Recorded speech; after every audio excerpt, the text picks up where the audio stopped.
O que fizeram com essa refém é desumano. עד שאתה לא בסיטואציה הזאת, אתה לא יכול להבין מה קורה לגוף. ופחד לפעמים הוא משתק. ואני השתתקתי. ואני חושבת שלא עבר לי יותר מדי במוח בשניות האלה, חוץ מזה שאני ממש מפחדת. אני ממש נגאלת.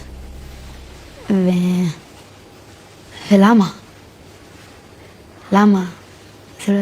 כאילו, המילה הקבועה שלי עם כולם, זה פשוט לא פייר. אחד בשירותים, בזמן שהכל קורה, ואני כאילו בוכה בטירוף. את בוכה תוך כדי? כן, אני רק בוכה, זה מה שאני עושה, אני רק בוכה.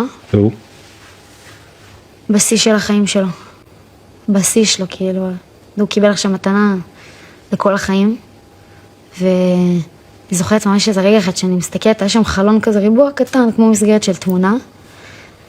ואני מסתכלת דרך החלון, האמת, וואו, השמיים כחולים, הציפורים מצייצות, וזאת הסיטואציה שאני נמצאת בה כרגע.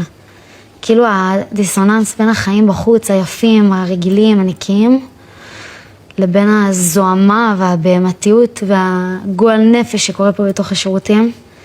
וזה רגע שאני לא אשכח בחיים שלי את המבט הזה החוצה ומה הרגשתי בפנים. וכל הדרך לסלון, כל מה שעבר לי בראש זה רומי, כולם בישראל חושבים שאת מתה, ואת הולכת להיות השפחת מין שלו עכשיו כל החיים.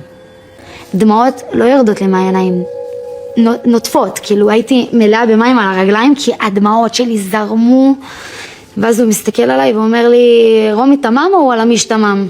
יעני, רומי בסדר או לא בסדר? אקדח לראש והוא אומר לי, אם את תספרי את זה למישהו, אני הורג אותך.